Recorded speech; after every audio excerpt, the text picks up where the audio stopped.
நாம் கேட்டிருக்கிற தேவனுடைய வார்த்தை என்ன என்றால் ஒரே வார்த்தை தான்.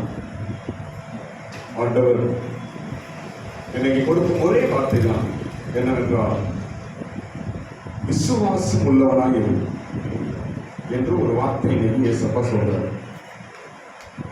நீ விசுவாசம் உள்ளவனாய் இரு என்று சொல்லுகிறார். அவ்வளவுதான். எல்லாரும் சொல்லுங்க வார்த்தைய, விசுவாசம் உள்ளவனாய் இரு என்று சொல்லுகிறார்.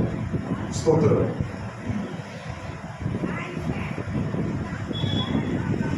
விசுவாசம் என்றால் என்ன? எழுதுங்க அங்கே உள்ளே போடுங்க. சும்மா அந்த ஸ்டாண்ட் ஆட்டக்கூடாதுன்னு சொல்லி பாப்பாரு. விசுவாசம் என்றால் என்ன சொல்லுங்க. விசுவாசம் என்ன என்றால், விசுவாசம் கிறிஸ்துவனுடைய ஒரு அஸ்திவாரம். விசுவாசம் இல்லை என்றால் கிறிஸ்துவமே இல்லை. விசுவாசம் இல்லை என்றால் சபை இல்லை. விசுவாசம் இல்லை என்றால் பைபிள் இல்லை. விசுவாசம் இல்லை என்றால் நம்முடைய வாழ்க்கையில் இயேசுவே இல்லை. விசுவாசம் தான் ஒரு கிறிஸ்தவத்திற்கு மிக முக்கிய அஸ்திவாரம். ஸ்தோத்திரம். இந்த விசுவாசம் என்றால் என்ன என்றால், எதை நம்முடைய கண்களினால் பார்க்க முடியாமல் இருக்கிறதோ அது எனக்கு நிச்சயம் உண்டாகும், கிடைக்கும், நான் பெற்றுக்கொள்வேன் என்று நினைப்பதுதான் விசுவாசம். கண்ணால பார்த்து இந்த கிளாக் நான் வாங்க போறேன் அப்படின்னா விசுவாசமா? கண்ணால பார்த்து இதே ஒரு வீடு நான் கட்ட போறேன் அது விசுவாசமா? அதெல்லாம் விசுவாசம். விசுவாசம் என்றால் என்ன? நம்ம எதையும் அந்த கண்ணால பார்க்கவே இல்லை, ஆனால் இது எனக்கு கிடைக்கும் என்று நம்முடைய மனதில் உருவாவது ஒரு விசுவாசம். ஆமென், ஆமென், ஸ்தோத்திரம். காணாதவைகளை காண்பது விசுவாசம். காணாதவைகளை இது நான் பெற்றுக்கொள்வேன் என்பது விசுவாசம். ஆமென், ஆமென், ஸ்தோத்திரம். காணாதவைகள் என்ன? பரலோகம். அப்படின்னா பரலோகம் யாரும் பார்த்திருக்கீங்களா? யாரும் பார்த்தது இல்லை. ஆனால் என்ன செய்வோம்? அந்த பரலோகத்தை நான் என்ன செய்வேன்? பரலோகத்தை காண்பேன், பரலோகத்தில் பிரவேசிப்பேன் என்று நினைப்பது விசுவாசம். பாருங்க, நீ விசுவாசம் உள்ளவனாய் இரு என்று யார் சொன்னது? இயேசு சொல்றார். யார் சொல்றதுங்க? இயேசு. நீ விசுவாசம் உள்ளவனாய் இரு என்று யார் சொல்வது? இயேசு சொல்றார். கவனிங்க, கவனிங்க. விசுவாசம் என்று இயேசு எங்க அந்த வார்த்தையை யூஸ் பண்ணாரோ அங்கெல்லாம் அர்த்தம் நடக்குது. ஆமென், ஆமென். விசுவாசம் ரட்சித்தது. உன் விசுவாசம் எங்கே? கலங்காத விசுவாசமாய் இரு என்று இயேசு எங்கெங்கெல்லாம் விசுவாசம் என்ற வார்த்தையை அவர் ப்ரொனவுன்ஸ் பண்றாரோ அங்கெல்லாம் என்ன நடக்குது? அற்புதம் நடக்குது. ஸ்தோத்திரம். நான் நிச்சயமாக சொல்லுகிறேன், இன்றைக்கு ஆண்டவர் விசுவாசம் என்ற ஒரு வார்த்தை உங்களுக்கு தந்திருக்கிறார். ஏதோ ஒரு அற்புதம் நடக்க போகுது. நீ விசுவாசமாய் இரு என்று இன்றைக்கு கர்த்தர் ஒரு வார்த்தையை கொடுக்கிறார் என்றால் உன் விசுவாசத்தை அனல் ஊட்டுகிறார். ஏனென்றால் ஏதோ ஒன்று நடக்க போகிறது. ஆமென், ஏதோ ஒன்று நடக்க போகிறது. ஒரு அற்புதம் நடக்க போகிறது. ஒரு வல்லமையான காரியம் நடக்க போகிறது. அதற்காக தான் இயேசு இந்த விசுவாசம் என்ற வார்த்தையை சொல்கிறார். நீ விசுவாசமா இரு, நான் காரியத்தை செய்ய போறேன். நீ விசுவாசமா இரு, நான் உனக்கு அதை தர போறேன். நீ விசுவாசமா இரு, நீ கண்ணால நீ பார்க்க போற. நீ விசுவாசமா இரு, இதை தாண்டி போவார். நீ விசுவாசமா இரு, உன்னை நான் எழுப்புவேன். விசுவாசம் பைபிள் பெரிய சப்ஜெக்ட். பைபிள்ல மாத்திரம் கிறிஸ்துவ வாழ்க்கையில ஒரு பெரிய சப்ஜெக்ட். பாருங்க, விசுவாசம்ங்கிறது விசுவாசம் மாத்திரம் எந்த சப்ஜெக்டையும் பைபிள் எடுத்து போதித்தா அது பவர் இருக்காது. லைஃப்ல இருந்து எடுத்து போதித்தா அது பவர். ஸ்தோத்திரம். பிரசங்கத்தை கண்டு இனி ஏமாந்து போயிடாதீங்க. இனி வரும் காலத்துல நான் பிரசங்கம் அப்படின்னு நினைச்சேன், பேய் தான் பேசின அர்த்தம். எந்த ஒரு காரியத்தையும் நான் வந்து சங்கீத சொல்றவங்களுக்கு நான் சொல்லிக் கொடுக்குறேன். பைபிள்ல இருந்து எடுத்து அப்படியே ரொம்ப ஞானிகள்லாம் பேசுறேன், பேசப்படாதீங்க. உங்க வாழ்க்கையில என்ன நடக்குது, உங்க வாழ்க்கையில என்ன அனுபவித்தால் அதை பேசு. ஸ்தோத்திரம். 2 வார்த்தை பேசணும், சபையில அக்கினி பற்றி எரிய வேண்டும். ஆமென், ஆமென். ஸ்தோத்திரம். இன்றைக்கு நான் விசுவாசத்தை பற்றி பேசுறேன், பைபிள் சப்ஜெக்ட் அல்ல. ஸ்தோத்திரம். என் வாழ்க்கையில் விசுவாசம் என்ன செய்கிறது, என் வாழ்க்கையில் நான் கற்ற விசுவாசம் என்ன என்பதை நான் பேசும்போது தான் உங்களுக்கு அது அனுபவம் உண்டாகும். ஆமென், ஹல்லேலூயா. ஸ்தோத்திரம். நீங்க பிரசங்கத்துக்கு குறை கிடையாதுங்க. ஏஐ கட்டினா போதும், சாம்பாஸ்டரே வந்து உங்க வீட்டுல பிரசங்கம் பண்ணணும். இல்ல யாரு பெரிய பிரசங்கியார் யாரு, பிலிகிராம் கூட வீட்டுல பிரசங்கம் பண்ணுவாரு. ஏஐ செய்து நீங்க எல்லாமே. பிரசங்கத்தை நம்பி ஏமாறாத. விசுவாசம் ஏன் சொல்லுகிறேன் என்றால், விசுவாசம் என்று போதிக்கும் பொழுது நமக்குள்ளே இருந்து அனுபவங்கள் தான் நமக்கு முக்கியம். ஒரு பாஸ்டர் பிரசங்கம் பண்றாருன்னா அந்த பாஸ்டர் எந்த அனுபவத்துக்கு வந்திருக்கிறாரு. நான் ஒரு இடத்துல ஆந்திராவில் பிரசங்கம் பண்ண போனேங்க. கேளுங்க, ஆந்திராவில் ஒரு இடத்துல பிரசங்கம் பண்ண போனேங்க. ஒரு மீட்டிங், 3 நாள் மீட்டிங். என் மீட்டிங் முடிஞ்சிச்சு. எனக்கு அடுத்த நாள் பிரசங்கம் பண்ண வர்றாரு. யார் தெரியுமா? 7 வருஷம் பேர் 10ஆம் கிளாஸ் படிக்கிற பையன் பிரசங்கம் பண்ண. 2வது நாள் அவன் பேர் பிரவீன். பிரவீனா கிரண் சேம் யூனிவர்ஸ் பண்ணாருமா. 9ஆம் கிளாஸ் படிக்கிறான். கன்வென்ஷன் பிரசங்கம் பண்றான். அவனையும் கூப்பிட்டு பிரசங்கம் பண்ணி வைக்கிறாரு. அந்த பாஸ் எவ்வளவு மூலப்படுறது. ஊழியம் எது, பிரசங்கம் எது? அப்ப இது என்ன, அவர் 9ஆம் கிளாஸ் படிக்கிற என்ன அனுபவம் இருக்கு அவருக்கு? எந்த பாதையில போயிருப்பாரு, என்ன பரிசுத்த ஜெயிச்சிருப்பாரு அவரு, எத்தனை மணி நேரம் பாடங்கள் படிச்சிருப்பாரு அவரு, எவ்வளவு விசுவாசம் படிச்சிருப்பாரு அவரு.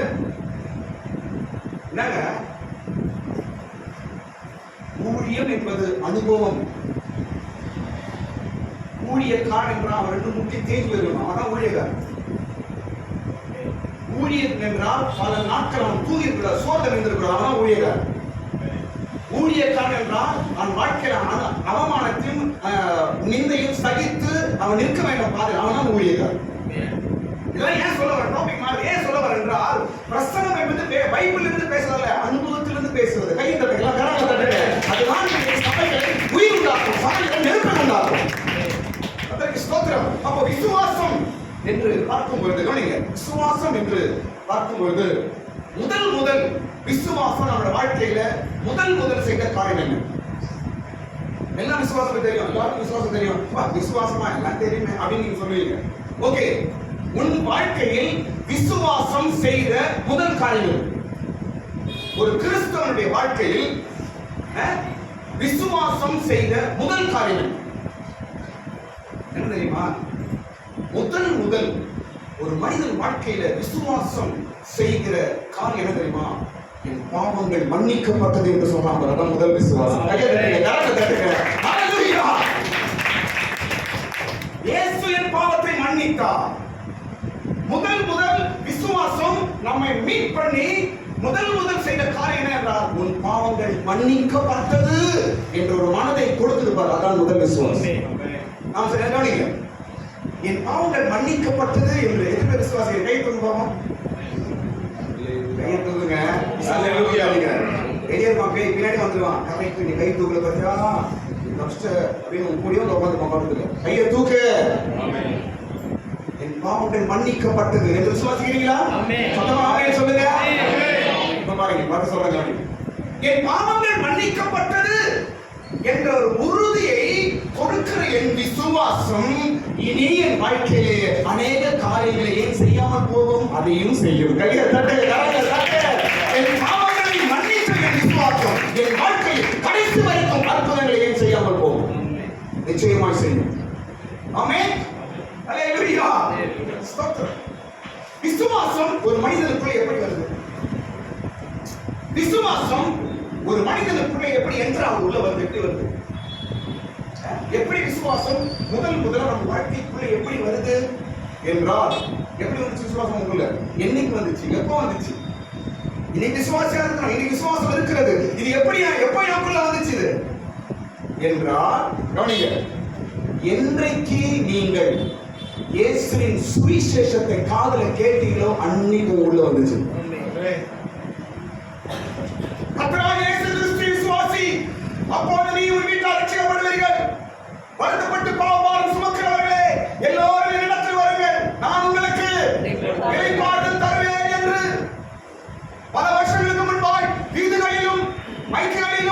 பல ஊழியக்காரர் வாயிலும் நாம் கேட்ட இந்த சுவிசேஷ வார்த்தை என்றைக்கும் காதிலே போனதோ அன்றைக்கு பிரவேசித்தது இந்த விசுவாசம் உனக்குள்ளே. அன்றிலிருந்து இன்றை வரைக்கும் இந்த விசுவாசம் உனக்குள்ளே நடத்தி கொண்டே இருக்கிறது. கையை தட்டுங்க. ஏன் இது சொல்ல வருகிறேன் என்றால், இதுவரைக்கும் நடத்தின உன் விசுவாசம் இனி நடத்தும் என்று நான் பேசுகிறேன். இனியும் உன்னை நடத்தும். இன்றைக்கு இயேசு ஒரு வார்த்தை கொடுக்கிறார். விசுவாசம் உள்ளவனாய் இரு, அற்புதத்தை காண்பாய். லூக்கா 8ஆம் அதிகாரம் எடுத்து வைத்துக்கொள்ள, அங்க நான் பேச போறேன் சில சப்ஜெக்ட். லூக்கா சுவிசேஷம் 8ஆம் அதிகாரத்திலிருந்து சில விஷயங்கள் நான் பேச போகிறேன். ஸ்தோத்திரம். அதுக்கு முன்பாக எல்லாம் கவனிங்க. அதற்கு முன்பாக விசுவாசம் செய்யும் 5 காரியங்கள். விசுவாசம் செய்யும் எத்தனை காரியங்கள்? 5 காரியங்கள் நான் சொல்றேன். எல்லாருக்கும் தெரிஞ்ச விஷயம் தான். இன்னைக்கு ஆண்டவர் ஏதோ மறுபடியும் இதனோட பேசுகிறார். ஏதோ ஒன்று விசுவாசத்தின் மூலமாய் ஏதோ ஒன்றை நீ பெறப்போகிறார். உனக்குள்ள இருக்கிற விசுவாசம் உன்னை பலப்படுத்தி ஏதோ ஒரு காரியத்தை உன்னை செய்ய வைக்க போகிறது. விசுவாசம் செய்யும் 5 காரியங்கள். விசுவாசம் செய்யும் 5 காரியங்கள். நம்பர் 1, முதலாவது எல்லா தீய சக்திகள் மேலும் அதிகாரத்தை கொடுக்கும் விசுவாசம். ஆமென். சொல்லுங்க, சொல்லுங்க, அப்படியே சொல்லுங்க. எல்லா தீய சக்திகளின் மேலும் அதிகாரம் கொடுக்கும் விசுவாசம். இத பாருங்க. விசுவாசம் உள்ள விசுவாசியா நீ இருப்பாய் என்றால் எப்பொழுதும் நீ அதிகாரம் உள்ளவனாய் இருப்பார். அதிகாரம் மனுஷன் மேல அதிகாரம் கிடையாது. என்ன அதிகாரம்? என்ன அதிகாரம்? எல்லாம் தீய சக்திகள் மேலும், எல்லா பிசாசின் மேலும், எல்லா விதமான ஆவிகள் மேலும், எல்லா விதமான பொல்லாத கிரியைகள் மேலும் உனக்கு என்ன இருக்கும்? அதிகாரம். சத்தமா சொல்லுங்க. அதிகாரம் இருக்கும்.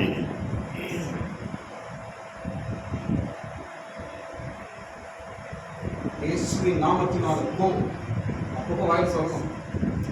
அந்த மனுஷ பத்திரிகை இயேசு நாமத்தில் போ, சாத்தானே பிரியா போ, தப்பு என்ன சொல்லணும்?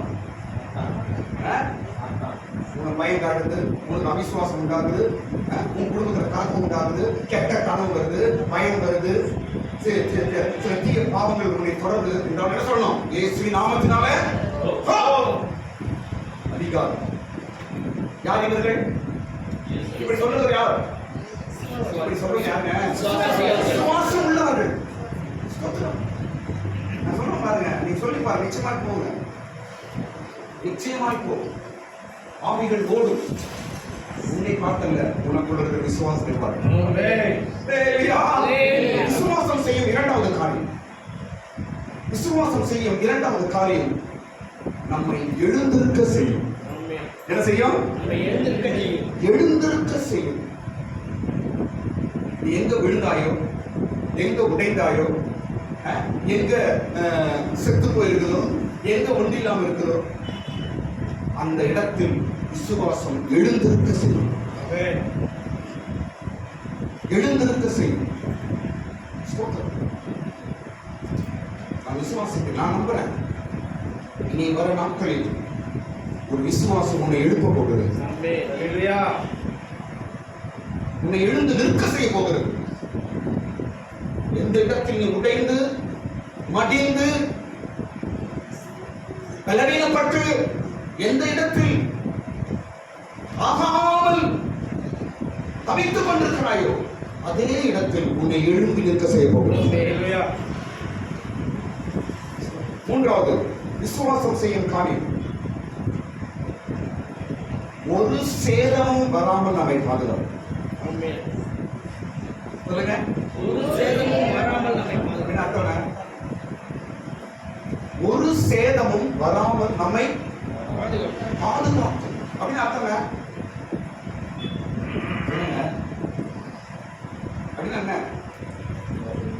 எந்த நாசமோசமும் எந்த அழிவும் எந்த ஆபத்தும் வராமல் நம்மை பாதுகாக்கும் விசுவாசம்.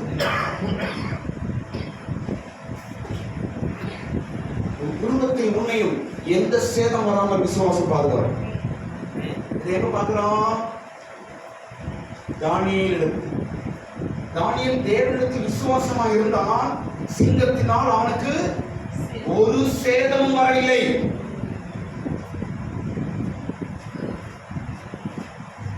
நீங்க கர்த்தர் சொல்லுகிறார், விசுவாசமா மாத்திரம் இரு, நான் செய்யற காரியத்தை. உன் விசுவாசத்தை விட்டுறாத. உன் பிள்ளைகளை குறித்து நீ கலங்கிக் கொண்டிருக்கிறாய். உன்னுடைய பிள்ளைகளை குறித்து யோசித்துக் கொண்டிருக்கிறாய். உன் பிள்ளையை குறித்து, பிள்ளையின் எதிர்காலத்தை குறித்து யோசித்துக் கொண்டிருக்கிறார். இன்றைக்கு ஆண்டவர் உனக்கு ஒரு வார்த்தை தருகிறார், நீ விசுவாசமாயிரு, நான் உனக்கு காரியங்கள் செய்வேன். உன் ஏக்கத்தை அறிவேன், உன் கலக்கத்தை அறிவேன், உன் ஜெபத்தை அறிவேன். நீங்க ஆண்டவர் சொல்றார், என்னிடத்துல விசுவாசமாய் மாத்திரம் இரு, நான் உனக்காக காரியங்களை செய்வேன். அடுத்த காரியம் விசுவாசம் செய்யும். நான்காவது காரியம் தேவனுடைய கோபத்தில் நம்மை தப்பிக்க வைக்கும்.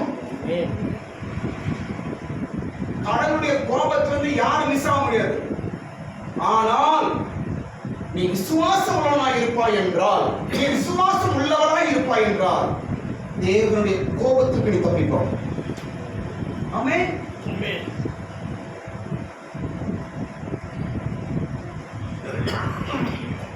யாரும் உட்கார்ந்து எல்லாம் பர்ஃபெக்ட் நீதிமான கைது போறோம்.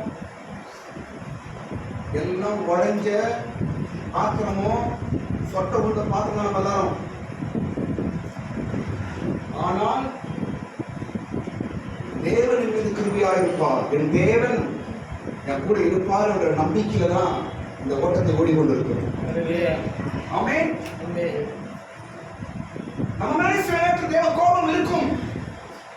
கீழ்ப்படியாம, சொல்ற பேச்சு கேட்கறதில்ல, துணிகரம், கருவம். அந்த கோபத்திலிருந்து நீ தப்பிக்க வேண்டும் என்றால்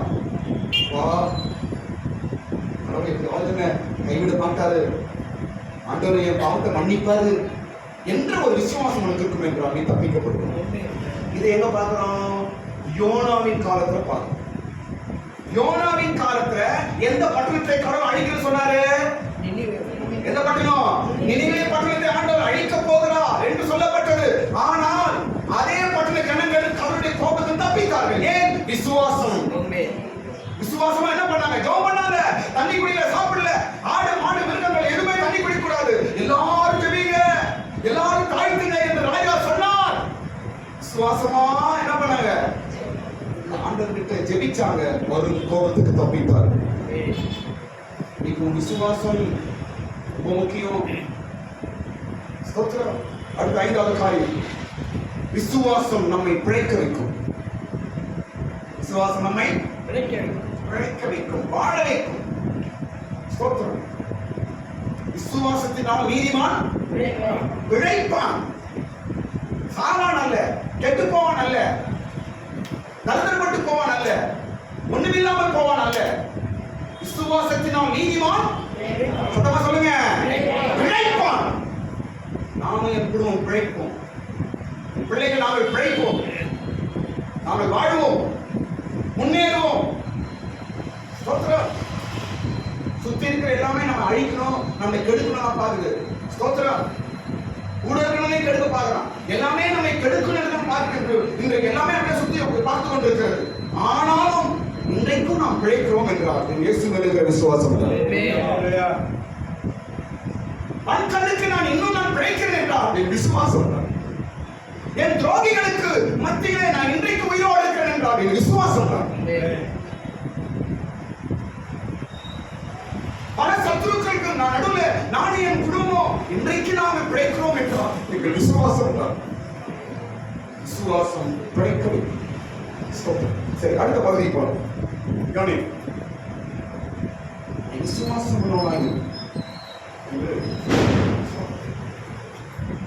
விசுவாசம் மூன்று காரியத்திற்கு தொடர்பு உள்ளது. நல்ல கவனி, விசுவாசம் உடையது. தொடர்பு என்னங்க? தொடர்பு என்னங்க? இப்ப தெரியாது. போன் பண்ணும்போது அவர்கள் தொடர்புக்கு வெளியே அப்புறம் சொன்னது கரெக்டா. இப்ப சொன்ன பைபிள் சொன்னா புரியாது, போன் சொன்னா புரியும். இவர்கள் நீங்கள் அழைக்கிற வாடிக்கையாளர்கள் இப்பொழுது அவர்கள் தொடர்பு எல்லைக்கு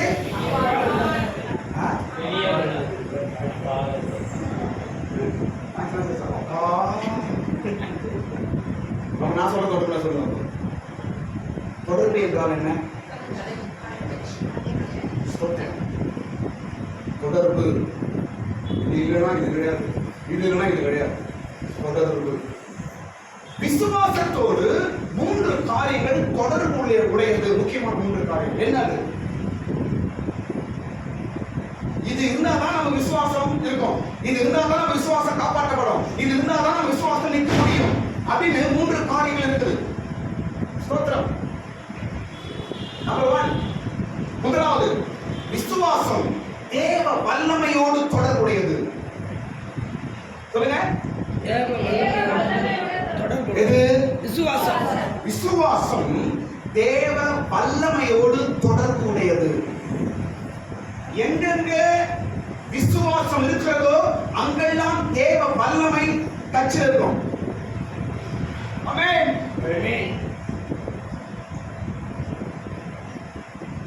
என்னை யார் தொட்டது என்று இயேசு கேட்கிறார். என்னை யார் தொட்டது என்று கேட்கிறார். ஏன் என்று கேட்கிறாரு? அப்போ சொல்றாரு, என்னிலிருந்து வல்லமை புறப்பட்டது. அப்ப தொட்டம் எப்படி தொட்டிருக்காங்க? சொல்லுங்க.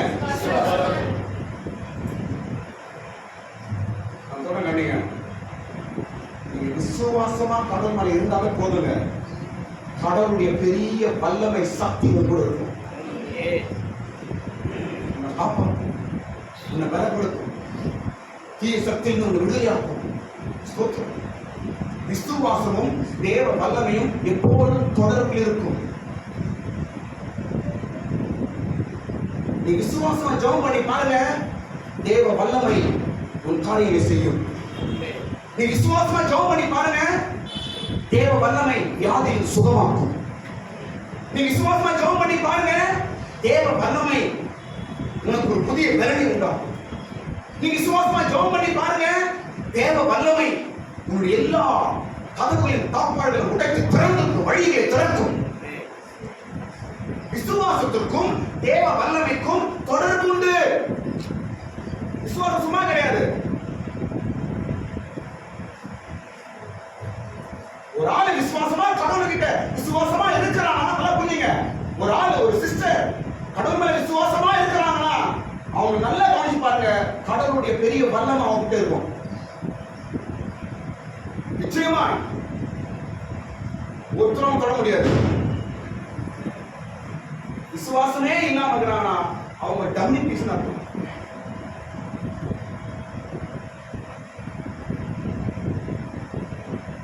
ஒரு கடவுளுடைய சக்தி எனக்கு வேணும், ஒரு கடவுளுடைய வல்லமை எனக்கு வேணும் அப்படின்னா முதலாவது ஆண்டவருக்கு விசுவாசமாய் போறோம். அந்த கடவுளுடைய வல்லமையை பார்த்து எந்த தீய வல்லமையும் உங்களை தொட முடியாது. விசுவாசமே நம்ம குடும்பத்தை பாதுகாக்கும் தேவ வல்லமை. கையை தட்டுங்க, கரங்களை தட்டுங்க. தேவ விசுவாசமே உன் குடும்பத்தை பாதுகாக்கும் வல்லமை.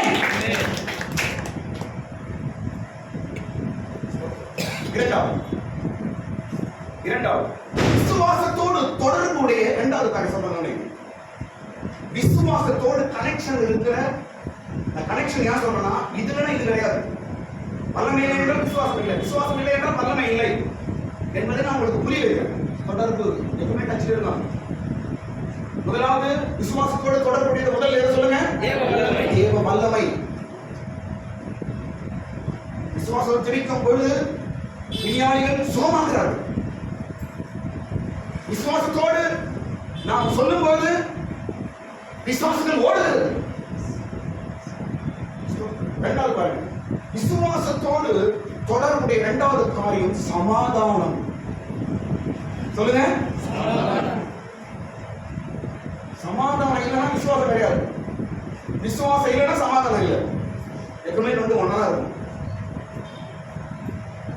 விசுவாசம் சமாதானத்தோடு தொடர்புடையது.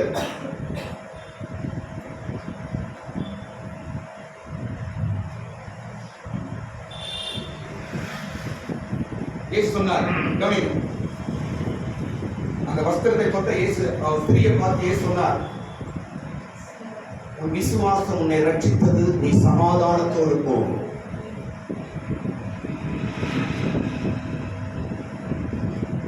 உங்களுக்கு விசுவாசம்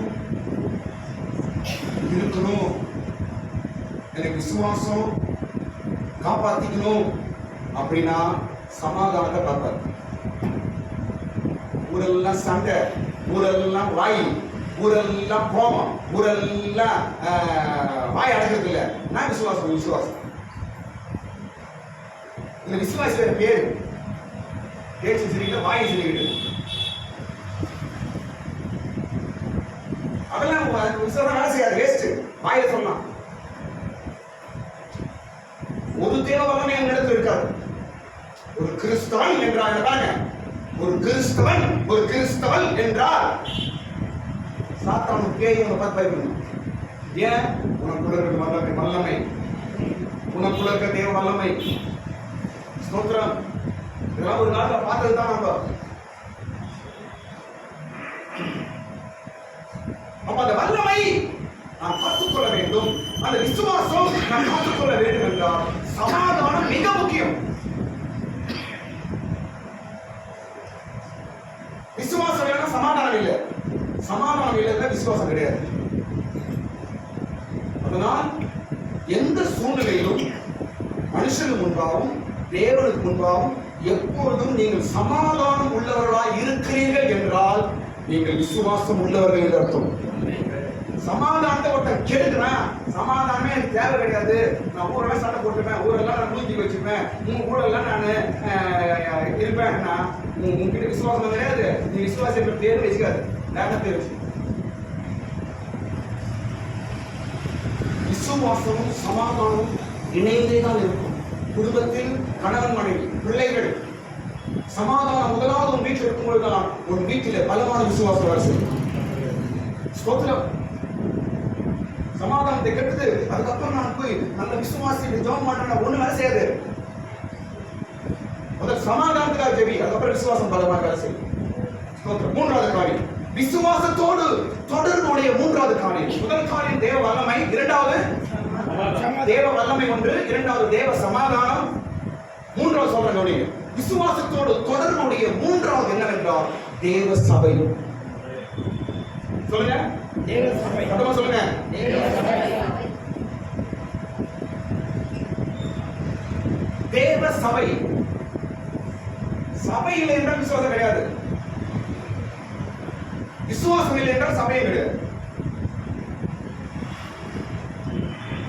சர்ச்சை எனக்கு வேண்டாம், சர்ச்சைக்கு வரமாட்டேன், வருஷத்துக்கு ஒரு வாட்டி கிறிஸ்துமஸுக்கு போனா போதும், நான் வீட்டிலே இருந்து ஜெபிப்பேன், என்ன விசுவாசம் அது? எப்படி அங்கீகரிக்கப்படுறது? சபை இல்லைன்னா உன் விசுவாசம் வேலை செய்யாது. இப்ப உதாரணம் சொல்றேன் பாரு, சபை இல்லை என்றால் உன் விசுவாசம் செத்தது. சபை ஐக்கியம், சபை கூடுதல், சர்ச்சை கிடையாது எனக்கு அப்படின்னா உன் விசுவாசம் வேலை செய்யாது, அது பேர் விசுவாசம் கிடையாது. ஒரு உதாரணம் சொல்றேன், கவனிக்கலாம். அந்த பெரும்பாடு உள்ள ஸ்திரீ, ரத்தப்போக்குள்ள ஸ்திரீ இயேசுவின் வஸ்திரத்தை ஓரத்தை வந்தவள் தொட்டால் வல்லமை வந்து அவளை சுகமாக்கிற்று. ஓகேவா? அவ எதை தொட்டாவா? வஸ்திரத்தின் ஓரம் என்றுதான் சொல்லப்படுது. தொட்டனும் சுகமாயிட்டா. ஆனா கவனிங்க, இயேசு என்ன சொல்றதுமா, என்ன தொட்டதியா அப்படின்னு. இப்ப வஸ்திரம் தொட்டாலா இயேசு தொட்டாரா? வஸ்திரம் எடுங்க, ஒரு படி. லூக்கா 8ஆம் அதிகாரம், சீக்கிரம் போயிடலாம். லூக்கா 8ஆம் அதிகாரம் 45ஆம் வசனம். அப்பொழுது இயேசு என்னை தொட்டது யார் என்று கேட்டார். அவருக்கு பின்னாக வந்து அவருடைய வஸ்திரத்தின் ஓரத்தை தொட்டால். இவள் எதை தொட்டாள்? வஸ்திரத்தை தொட்டாளா, வஸ்திரம் தொட்டாளா? வஸ்திரத்தை தான் தொட்டாள். ஓகே. ஆனா 45ஆம் வசனத்துல இயேசு சொல்றாரு, என்னை தொட்டது யார்? ஏன் இந்த சத்தம் நான் வரணும்னா, கவனிங்க. ஏனென்றால் இயேசுவின் சரீரம் தான் சபை. எபேசியர்ல படிக்கிறோம், இயேசுவின் சரீரம் தான் சபை. இன்னைக்கு இயேசு நம்ம எங்கும் பார்க்க முடியாது. இயேசு என்னவா இருக்கிறார்? சபையா இருக்கிறார்.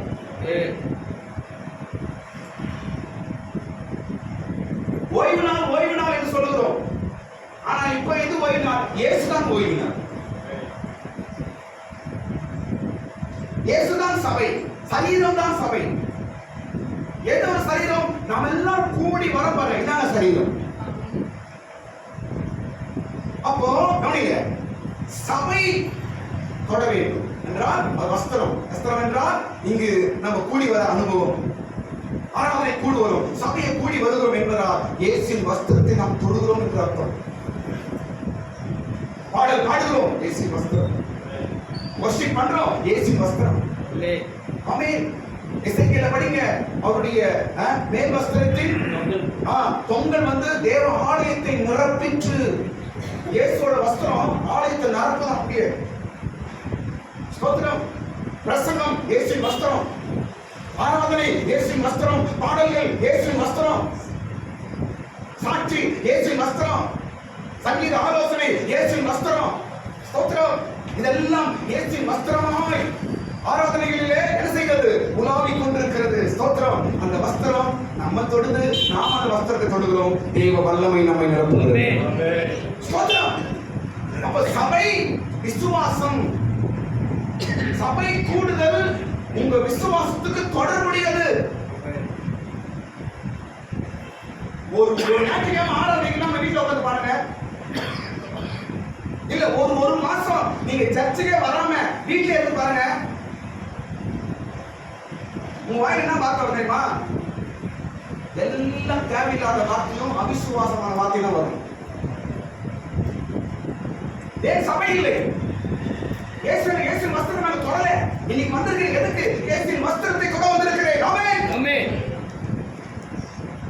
என் பிரச்சனை நீங்கும்படிக்கு இயேசுவின் வஸ்திரத்தை தொடுகிறேன். என் வியாதி சுகமாகும்படிக்கு இயேசுவின் வஸ்திரத்தை தொடுகிறேன். என் குடும்ப பிரச்சனை தீரணும், இயேசுவின் வஸ்திரத்தை தொடுகிறேன். என் கலக்கங்கள் நீங்க இயேசுவின் வஸ்திரத்தை தொடுகிறேன். பிரியமான தேவ ஜனமே, ஒவ்வொரு ஆராதனைக்கும் ஞாயிற்றுக்கிழமை வரும்போது இயேசுவின் வஸ்திரத்தை தொடுகிறார்.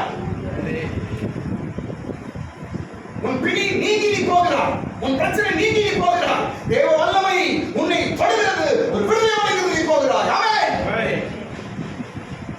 சபையும் விசுவாசமும் தொடர்புடையது. ஸ்தோத்திரம். சர்ச் ஃபெலோஷிப் விட்டுறக்கூடாது, ஆராதனை விட்டுறக்கூடாது. நீங்க ஒவ்வொரு ஆராதனை மிஸ் பண்ணும்போது உங்க விசுவாசம் குறையும். ஒவ்வொரு ஆராதனையும் நாம அலட்சியம் பண்ணும் பொழுது, ஆராதனை சரியாய் பங்கு கொள்ளாமல் போகும் பொழுது பயங்கரமான ஆபத்து நடக்குது. உனக்கு வாழ்க்கையில பயங்கரமான அழிவு நடக்குது. வாழ்க்கையில என்ன? உன் அஸ்திபாரமே உடைகிறது. ஒரு கிறிஸ்துவின் அஸ்திபாரம் இல்லை, விசுவாசம். அதுவே கொலாப்ஸ் ஆகுது. எப்போ? நீ சர்ச்சுக்கு வராம இருக்கும்போது. சபை கூடுதலை விட்டு விடாதீர்கள் என்று பவுல் எபிரேயரில் எழுதுகிறார். ஏன்? விசுவாசம் கற்றல அங்கதான் போ. உன் விசுவாசத்துக்கு உயிர் கொடுக்கிறது சர்ச். உன் விசுவாசத்தை கல்லு மேல கல்லு வைத்து கட்டுவது சர்ச். தேவ வல்லமையை நீ பெற்றுக்கொள்வது சர்ச். அன்றைக்கு பாருங்க, அன்றைக்கு அந்த ஸ்திரீ சுகமாகும்படிக்கு இயேசுவிடத்துல போனார். இன்றைக்கு சுகமாகும்படிக்கு சபைக்கு வருகிறோம். கையை தட்டு.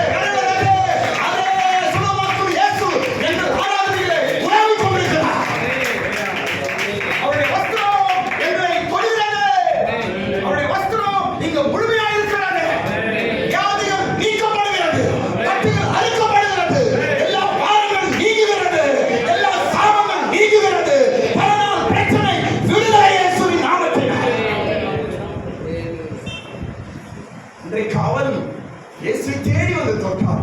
இன்றைக்கு நாங்கள் ஆராதனைகளே இயேசுவை தேடி வருகிறோம். ஏன் சொல்கிறேன் என்றால் விசுவாசமும் சபையும் தொடர்புடையது. சபை கூடுதல். சரி, அடுத்த பகுதி போயிடலாம். கடைசி பகுதி, நம் விசுவாசத்தை பலப்படுத்தும் காரியம். ஒரு 5 காரியம் சொல்லி முடிக்க போறோம். நம் விசுவாசம் பலப்படும் 5 காரியங்கள். எது நம்ம விசுவாசத்தை பலப்படுத்துது? விசுவாசத்தை பலப்படுத்துகிறது. நீங்க தான் நமக்கு வேண்டும். ஸ்தோத்திரம். நீங்க ஆண்டவர் வாக்கு கொடுக்கிறார், நீ விசுவாசம் உள்ளவனாய் இரு. ஸ்தோத்திரம். நீ விசுவாசம் உள்ளவனாய் இரு. வேற ஒண்ணும் வேண்டாம், நான் கூட இருக்கிறேன். பாருங்க, இயேசு எங்கெங்க போய் அற்புதம் செய்தாரோ, எங்கெங்க பேசினாரோ, அங்கெல்லாம் விசுவாசத்தை பற்றி சொல்லிட்டு தான் அற்புதத்தை செய்தார். விசுவாசம் மிக முக்கியமான காரியம்.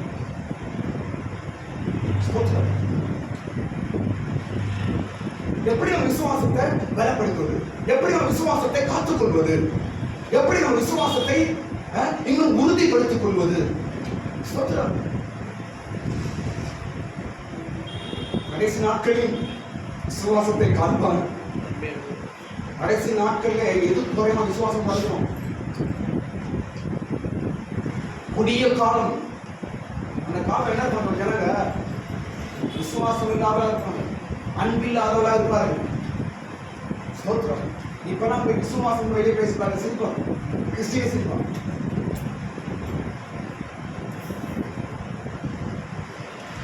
இப்ப விசுவாசத்தை பார்க்க முடியாது, அன்பு பார்க்க முடியாது. ஏன் சொல்றது நடக்குதுங்க? கடைசி காலம். இது என்ன காலம் தெரியுமா? ஒரே வார்த்தை சொல்றேன். இப்ப நம்ம வாழ்ந்து கொண்டிருக்கிற காலம் என்ன காலம் தெரியுமா? தற்பிரிய காலம். எல்லாம் சொல்லுங்க, சொல்லுங்க. இப்ப நம்ம வாழ்ந்து கொண்டிருக்கிற இந்த ஜெனரேஷன் பேர் தெரியுமா? தற்பிரிய காலம். அப்படின்னா செல்ஃபி காலம். அப்படியே பாஸ்டர், இப்போ புரியுது பாஸ்டர். நீ தற்பிரிய புரியல பாஸ்டர், இப்போ புரியுது பாஸ்டர். நீ சொல்லி பாத்தீங்களா செல்ஃபின்னு? இப்ப ராம் பாஸ்டர் கரெக்டா எங்க வீட்டுக்கு வந்துருக்கீங்க. வாழ காரணம் காலது செல்ஃபி. எங்க பாரு செல்ஃபி தான். இன்னைக்கு செல்ஃபி எடுத்து மலை மேல வந்து சாவறான், செல்ஃபி எடுத்து போய் ஆத்துல வந்து சாவறான், செல்ஃபி எடுத்து போயிட்டு ட்ரெயின்ல வந்து சாவறான். என்ன காலம்? செல்ஃபி காலம். அவ்வளவுதான். நீதிமொழிகள் போய் படிச்சு பாருங்க. தற்பிரியத்தை இங்கிலீஷ்ல செல்ஃபி போட்டுருக்கோம். ஸ்தோத்திரம். அப்படி ஒரு காலம் வாழ்ந்து கொண்டு இருக்கிறோம். இந்த காலத்துல விசுவாசத்தை பார்க்க முடியுமா? நீங்க பார்த்துச்சுன்னா அவனை பார்த்து கேளுங்க, விசுவாசம் தெரியாது, செல்ஃபியா தெரியுமா? அப்படி செல்ஃபி தெரியுமா? அவனுக்கு செல்ஃபி எடுக்க தெரியுமா? அம்மா பார்த்து அம்மா காட்டு வெளியே சொல்ல செல்ஃபி தெரியாத ஆளு கிடையாது. அந்த ஒரு காலம். ஏன் சொல்ல வருகிறேன்? விசுவாசம் காணோம், விசுவாசத்தை காணோம், அன்பை காணோம், பக்தியை காணோம், தெய்வீகத்தை காணோம், ஜபத்தை காணோம், சர்ச் ஃபெலோஷிப்பை காணோம். ஆனா செல்ஃபி இருக்குது. இந்த விசுவாசத்தை எப்படி நாம் காத்துக்கொள்வது? சீக்கிரம் போயிடும். முதலாவது காரியம் கவனிக்கும். உன் விசுவாசத்தை நீ பலப்படுத்திக் கொள்ள, உன் விசுவாசத்தை நீ காத்துக்கொள்ள முதல் காரியம் என்னவென்றால் நீ சாட்சி சொல்ல வேண்டும். என்ன சொல்லலாம்?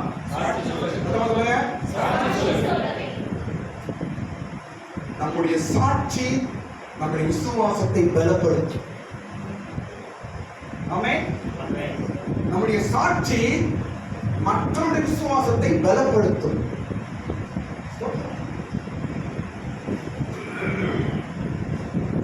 சாட்சி சொல்றீங்க, இந்த வருஷம் முடிக்க ஒரு சாட்சி சொன்னீங்களா?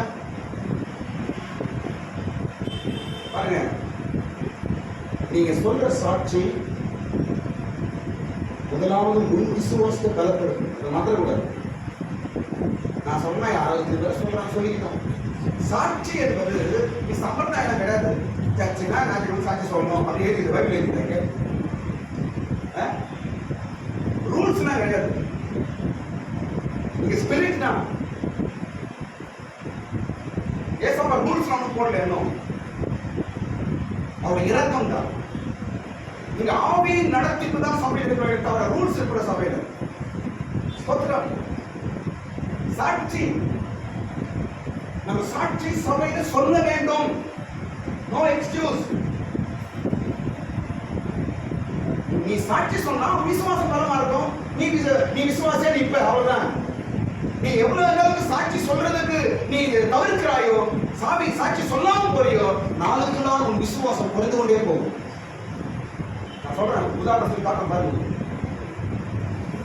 சபையில மாத்திரம் அல்ல, நீ போகிற இடங்களில் சாட்சி சொல்ல வேண்டும். அந்நியருக்கு சாட்சி சொல்ல வேண்டும். உன் சிநேகிதருக்கு சாட்சி சொல்லு. எந்த அளவுக்கு நீ சாட்சி சொல்லுகிறாயோ அந்த அளவுக்கு விசுவாசம் பலப்படும். தெரியுமா? ஒரு உதாரணம் உங்களுக்கு காட்ட பாருங்க. ஒரு உதாரணம் லூக்கா 8ஆம் அதிகாரத்துல தான் ஒரு உதாரணம் என்ன கவனிங்க. தன் பொண்ணு வந்து பிள்ளை 12 வயசு பொண்ணு செத்து போச்சு. என்ன கவனிங்க, அப்புறம் பண்ணிக்க. நான் பைபிளுக்கு தான் சொல்றேன். 12 வயசு பொண்ணு செத்து போயிட்டான். சாவ நிலைமையில் இருக்கிறான். ஓடி வந்து அந்த அப்பா வந்து இயேசு சொல்றாரு, ஐயா என் மகள் மரண தருவாயில் இருக்கிறார் ஐயா, நீ எங்க வீட்டுக்கு வாங்க ஐயா அப்படின்னு இயேசுவை கூப்பிடுறாரு. அவரு இந்த பொண்ணோட அப்பா. உடனே இயேசு வராரு, அவங்க வீட்டுக்கு போறாரு. போற வழியில ஒரு இன்சிடென்ட் நடக்குது. என்ன நடக்குது? இந்த பெரும்பாடுள்ள ஸ்திரீ இயேசுவின் சரீரை தொடரா பாருங்க, வஸ்திரத்தை தொடரா பாருங்க. அது போற வழியில நடக்குது. அவங்க வீட்டுக்கு போற வழியில அது நடக்குது. அது முடிஞ்சோன்னு போயிட்டு இருக்காங்க. இயேசு போறாரு, இவனும் கூட போயிட்டான். அப்போ அவங்க வீட்டுல இருந்து ஒரு வேலைக்காரன் ஓடி வரான். ஐயா உன் பொண்ணு இறந்துச்சு போய், ஐயா உன் பொண்ணு மரித்து விட்டார். போதகர் நீ பலவந்தப்படுத்தாத வச்சு உன் மகன் இறந்து விட்டார் என்று அவன் சொல்றான். அப்போ அந்த ஆளுடைய நேரம் எப்படி இருக்கும்? இயேசு நிற்கிறாரு, இவன் பக்கத்தில் இருக்கிறான். சொல்லிட்டாரு, இன்னும் கொஞ்ச தூரம் தான் வீட்டுக்கு போட்டு எப்படியாவது பொண்ணு குழைச்சிடலாம் என்ற ஒரு எண்ணத்தில் அவன் இருப்பான். அந்த நேரத்தில் வேலைக்காரன் சொல்றான், ஐயா நீ ட்ரை பண்றதெல்லாம் வேஸ்ட், பொண்ணு செத்துச்சு அப்படின்னு சொல்றான். அப்போ அவங்க மனநிலை எப்படி? அந்த நேரத்தில் தான் இயேசு சொல்றார், விசுவாசமாயிரு. அவன் சொல்றதை இயேசு கேட்க, விசுவாசமாயிரு. ஏன்னா இவன் விசுவாசம் போயிட்டா இயேசுக்காக இருக்க முடியாது பொண்ணு. அதனால என்ன சொல்றாரு, எனக்கு விசுவாசமாயிரு என்று சொல்றாரு. இப்ப அந்த இடத்துல அவன் நேரம் யோசிச்சு பாருங்க, காரணம் படிக்கலாம் யோசிச்சு பாருங்க. அந்த நேரத்தில் இப்படி பார்த்துருப்பான், அதனால பார்த்துருப்பான், இயேசு பார்த்துருப்பான், என்ன நடக்கும் அவனுக்கு என்ன பண்ண தெரிஞ்சிருக்காரு. அந்த நேரத்தில் அவன் விசுவாசம் எப்படி இருந்ததை யோசிச்சு பாருங்களேன்.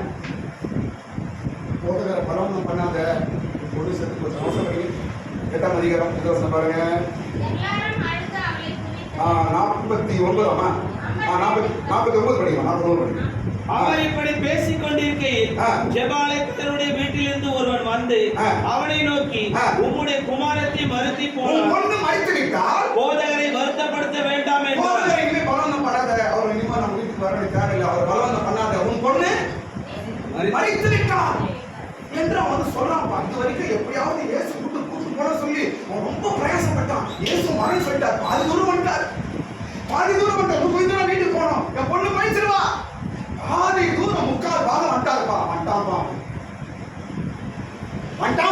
ஜகினி மாதிரி. நான் சொல்றேன் வந்து, உன் மகள் மறித்து விட்டார், போதகரை பலவந்தப்படுத்தாத. இப்ப அவன் ஞாபகம் எப்படி தெரியும்? அவன் வேற எப்படி இருக்கோம்? இப்படியும் அப்படியும் 50 பாதி இப்படியும் பாதி அப்படியா அப்படின்னு இருக்கும். ஸ்தோத்திரம். என்ன பாருங்க, அந்த நிலவரத்திலும் அவன் விசுவாசமா இருந்தான் என்று நான் சொல்லுவேன். எப்படி நான் சொல்றேன்? அந்த நிலவரத்திலும் அவன் எப்படி இருக்கிறாங்க? இயேசு கூட இருக்கிறாரு. வீடு வரும்போது ஆள் வந்தாச்சு, பொண்ணு செத்து போயிடுச்சு. ஆனா அவங்க எப்படி இருக்கிறாங்க? ஏன்? அதான் உங்களுடைய பாட்டு. நான் ஒரு தாட் சொல்றேன். ஆனாலும் இவன் விசுவாசம் ஆயிருந்தான். ஏன் தெரியுமா? வர வழியில ஒரு அம்மாவோட சாட்சி இருக்க. வர வழியில ஒரு அம்மாவோட சாட்சி இருக்க. என்னம்மா வஸ்திரத்தை தொட்டுட்டு சுகமாயிடுச்சு. யார் என்னை தொட்டது? வல்லமை புறப்பட்டது. இயேசு டாக்டர்ன்றாரு.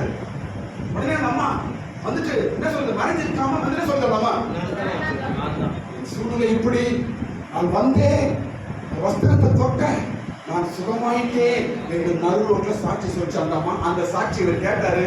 இவர் விசுவாசமா இருந்தது. பொண்ணு எழுந்துச்சு.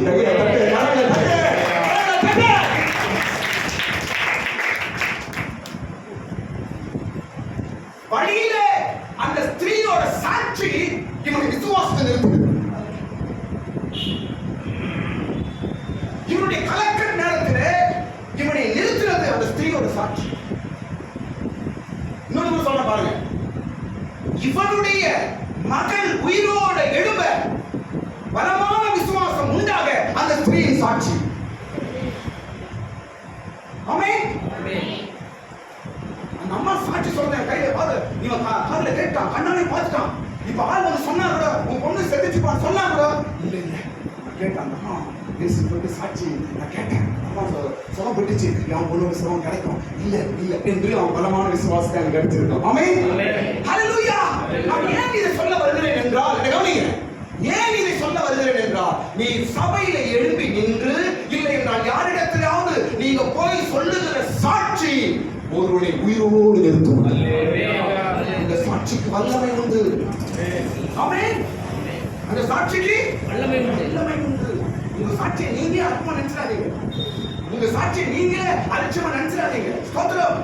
உங்க சாட்சி வல்லமை உண்டு. ஸ்தோத்திரம்.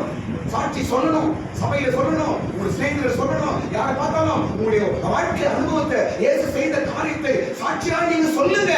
அநேகருக்கு பிரயோஜனமாகும். அது மாத்திரமல்ல, உன் விசுவாசம் பலப்படும். உன் விசுவாசம் பலப்படும். இரண்டாவது காரியம், நம்ம விசுவாசம் பலப்பட கவனிங்க. நம்ம செய்கிறோம். இரண்டாவது காரியம் கவனிங்க. நம்முடைய விசுவாசம் பலப்பட வேண்டும் என்றால் நாம் செய்ய வேண்டிய இரண்டாவது காரியம் சொல்ல கவனிங்க. அவிசுவாசம் உள்ளவர்களை இந்திய சேர்க்காது. அவிசுவாசமாய் பேசுகிறவர்களை கிட்டியே சேர்க்காது. அப்பதான் உன் விசுவாசம் பலப்படும். ஆமென். உன் விசுவாசம் பலப்படணும், நான் விசுவாசமா இன்னும் பலப்படணும் என்று சொல்லி நீ உன்னை சுத்தி அவிசுவாசிகளுக்குள்ளே அவிசுவாசமா பேசுறவங்க அவங்க சர்க்கிள்ல இருந்தா உன் விசுவாசம் பலப்படாது. உன் விசுவாசம் வேலை செய்யாது. ஒரு விசுவாசம் உள்ள ஒரு கூட்டத்தாரை நீ சேர்க்க வேண்டும். ஒரு விசுவாசம் உள்ள ஒரு கூட்டத்தில் நீ இருக்க வேண்டும். ஆமென். உதாரணம் சொல்ற கவனிங்க. இயேசு பாருங்க, அந்த பொண்ணை எழுப்புறதுக்கு இயேசு அந்த வீட்டுக்கு போயிட்டாரு. அந்த இறந்து போன பொண்ணை பிள்ளை எழுப்பதற்கு அவங்க வீட்டுக்கு போறாரு. பொண்ணு இருந்த அறையில் போவதற்கு செலக்ட் பண்ண ஆள் தான் கூட்டு போற மற்றவங்க வெளியே வந்துடுறாரு. படிச்சீங்களா? படிங்க. அவர் வீட்டில் வந்த போது அந்த படிங்க. வீட்டில் வந்த போது ஓகே. சரி, அதே மாதிரி 51 படிங்க. அவர் வீட்டில் வந்தபோது பேதுரு, யாக்கோபு, அப்புறம் யோவானு, அப்புறம் பெண்ணின் தகப்பனையும் அப்புறம் தாயையும் தவிர வேறொருவரையும் உள்ளே வர விட்டாங்க. உள்ள யாரை சேர்க்க? ஏன் சேர்க்கல? அவிசுவாசி. ஏன் சேர்க்கல? அவிசுவாசம். கெட் அவுட் பண்றாரு. ஏய் கெட் அவுட். இப்ப இயேசுக்கு என்ன வேணும்? விசுவாசம் உள்ள ஆள் பக்கத்துல இருக்கணும். ஆமென் சொல்லுங்க. ஆமென். விசுவாசமா பேசுறவங்க என் பக்கத்துல இருக்கணும். விசுவாச வார்த்தை சொல்லுறவங்க என் பக்கத்துல இருக்கணும். அப்பதான் அங்க காரியங்கள் நடக்கும். ஆமென். உனக்குள்ளே உனக்குன்னு ஒரு சர்க்கிள் உருவாக்கணும். ஸ்தோத்திரம். ஊர்பட்ட ஃப்ரெண்ட்ஸ் வேண்டாம், தேவையில்லாத ஃப்ரெண்ட்ஸ் வேண்டாம்.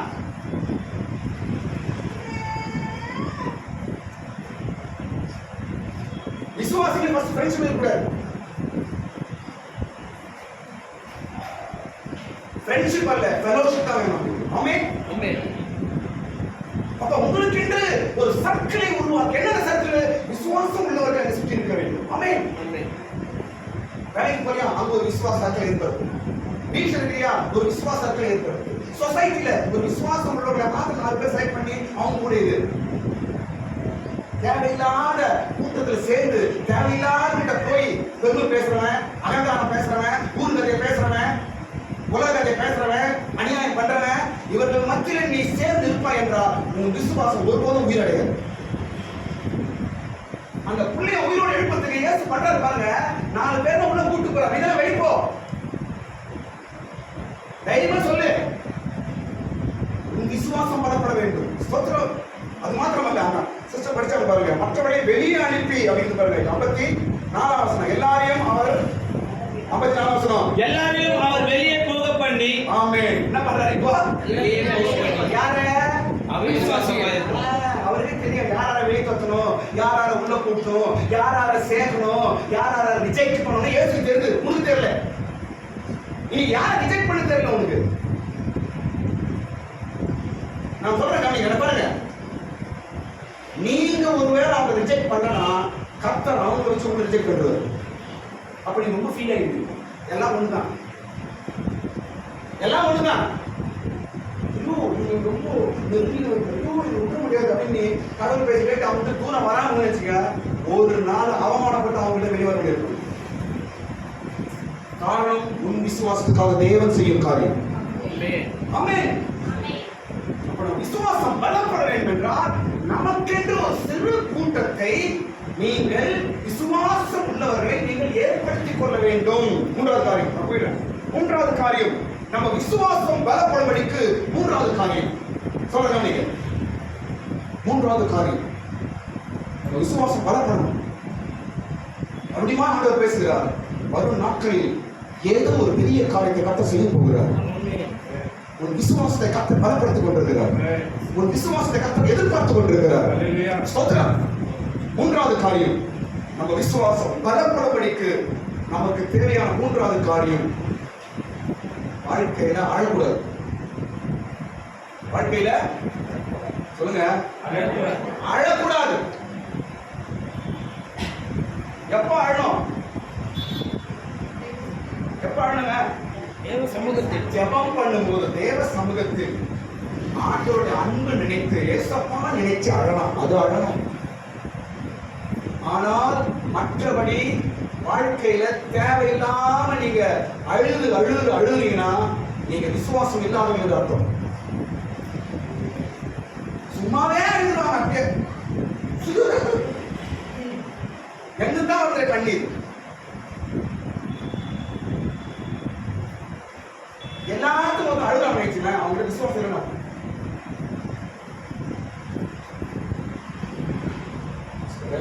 சில வேலை மனம் உடைச்சி சிலருக்கு அழுக வச்சு. ஆனால் கஷ்டம்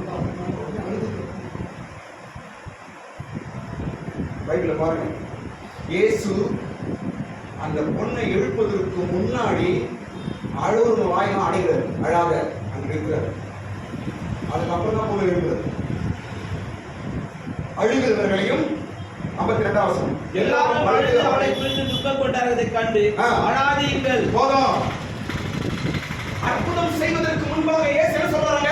அழாதே. உன் அழுகினால விசுவாசம் வேலை செய்ய மாட்டேங்குது. விசுவாசம் உள்ளவர்கள் தைரியமா இருப்பார்கள். விசுவாசம் உள்ளவர்கள் அதிகாரம் உள்ளவராக இருப்பார்கள். அழுதுனா சாதிக்க முடியாது. ஸ்தோத்திரம். முட்டிப்படி ஏசாமா கிட்ட அழுது ஜெபம் பண்ணல, அது வேற விஷயம், அதை பத்தி நான் பேச வரல.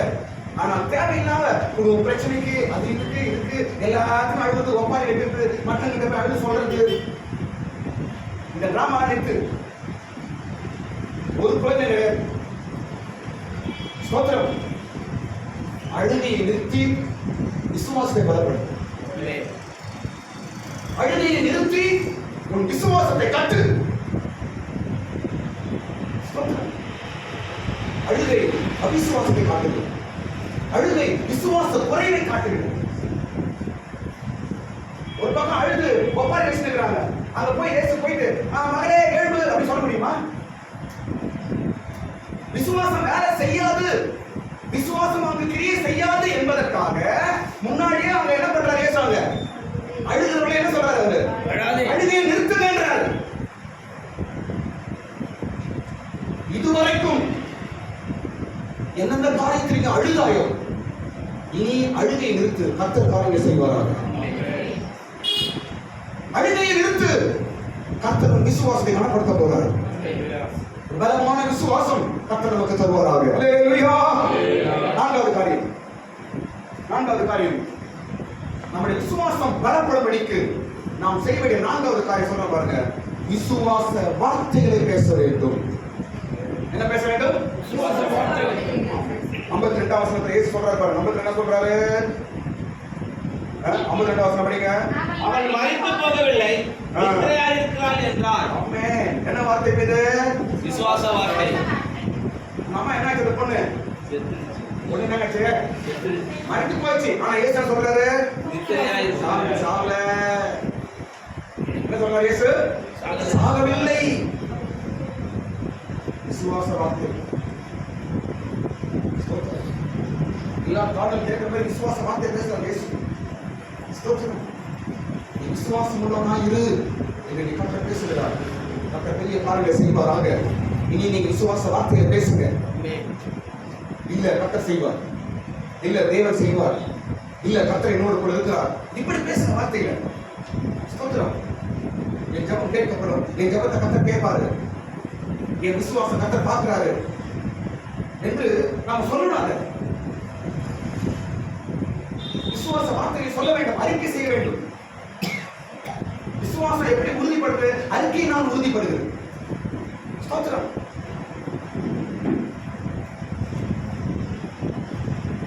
விசுவாசம் உள்ள வார்த்தைகள் உள்ளவர்களோடு நாம் சேரும்போது நம்முடைய வார்த்தை விசுவாச வார்த்தையாய் மாறும். ஆமென். பேசுங்க, விசுவாசம் பேசுங்க, விசுவாசம் சொல்லணுங்க. ஸ்தோத்திரம்.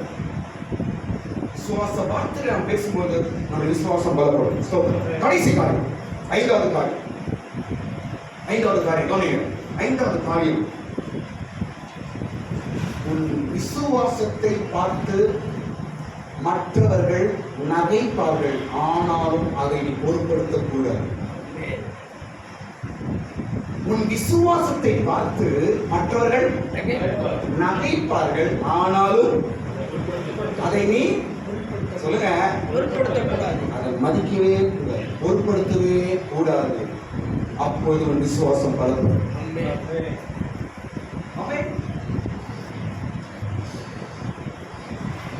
நீங்க எப்படிமா விசுவாசம் பரப்பதான் இருக்கும். யாருன்னா ஒண்ணு அது ஒரு மாதிரி சொல்லிட்டாங்க, விசுவாசம்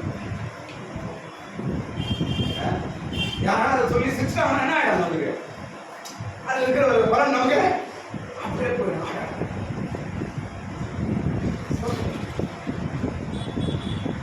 சுற்றி நகைப்பவர்கள் தான் அதிகமா இருப்பாரு. நம்ம என்கரேஜ் பண்றோம், நிறைய பேர் இருக்க மாட்டாங்க. நம்ம சுத்தி யார் அதிகமா இருப்பா? நகைக்கிறவர்கள் தான் அதிகமா இருப்பார்கள். அதான் உலகம். உன்னை வந்து என்கரேஜ் பண்ணி நீ மேல போ, நான் உனக்கு பண்றேன் அவன் சொல்ல மாட்டான். நீ மேல போனாலும் சிரிப்பான், நீ கீழே போனாலும் சிரிப்பான், நீ நல்லா இருந்தாலும் சிரிப்பான், நீ கெடு போனாலும் சிரிப்பான். இது சிரிக்கும் உலகம். என்ன உலகம் இது? சிரிக்கும் உலகம். அதனால நீ என்ன பண்ணணும்? அவங்க கூட சேர்ந்து நீ சிரிச்சு போயிடணும். அவ்வளவுதான். அவன் சிரிக்கும், நீ அழுதுன்னு வச்சுக்க, அவன் கதை க்ளோஸ். அவன் சிரிக்கும் போது அழக்கூடாது, அவன் சிரிக்கும் நீ சிரிக்கும். ஆமென். ஆனா அவன் அழகும் நீ சிரிக்கூடாது, அது தப்பாயிடும். உலகம் சிரிக்கும், சிரிப்பார். இன்னைக்கு விசுவாசத்தை பார்த்து சிரிப்பார், நகைப்பார். உன் விசுவாச பேச்சை பார்த்து நகைப்பார்கள், உன் விசுவாச நடக்கை பார்த்து நகைப்பார்கள், உன் விசுவாச எண்ணத்தை கொண்டு நகைப்பார்கள், உன் விசுவாச உறுதியை பார்த்து நகைப்பார்கள், உன் விசுவாச வாழ்க்கையை பார்த்து நகைப்பார்கள், நீ விசுவாசமாய் செய்கிற காரியத்தை பார்த்து நகைப்பார்கள். ஆனாலும் நீ அவைகளை பொருட்படுத்தாதே. விசுவாசம் பலப்படும். இதுதான் இயேசுவுக்கு நடக்குது.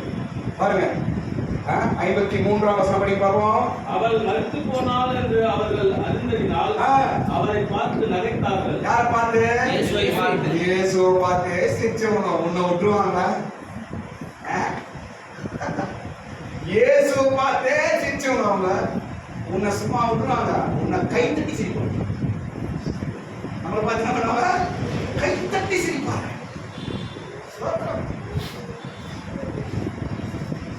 சொல்லுங்க, உன்னை பார்த்து மற்றவர்கள் நகைக்கிறார்கள் என்றால் கர்த்தர் வாழ்க்கையில் அற்புதம் செய்ய போகிறார்கள். இந்த நகைப்பு, இயேசு பார்த்து நகைத்தார்கள். அங்க என்ன நினைச்சாங்க? நம்ம வாழ்க்கையிலும் ஆமென். நகைக்கிறார்கள் என்று வேதனைப்படாத, நகைக்கிறார்கள் என்று விசுவாசத்தை விட்டுறாத, நகைக்கிறார்கள் என்று உன்னுடைய நம்பிக்கை விட்டுறாத, நகைக்கிறார்கள் என்று சொல்லி உன் முன்னேறும் அனுபவத்தை விட்டுறாத, நகைக்கிறார்கள் என்று பக்தி விட்டுறாத. ஸ்தோத்திரம். நகைக்கிறவன் நகைக்கட்டும், நீ அவைகளை பொருட்படுத்தாதே, நீ முன்னேறி போ, அற்புதத்தை பார்ப்பாய். விசுவாசம் பலம். எல்லாரும் கண்களை மூடுங்க. இன்றைக்கு ஆண்டவர் கொடுத்திருக்கிற வார்த்தை, நீ விசுவாசம் உள்ளவனாக இருக்கிறார். இந்த வார்த்தையை தான் அந்த மனிதனுக்கு, பிள்ளையை இழந்த மனிதனுக்கு கர்த்தர் இயேசு சொன்ன வார்த்தை. என் பிள்ளை ஏசப்பா பிழைக்க மாட்டாரா, என் பிள்ளை ஒரு வாழ்க்கை கிடைக்காதா என்று ஏக்கத்தோ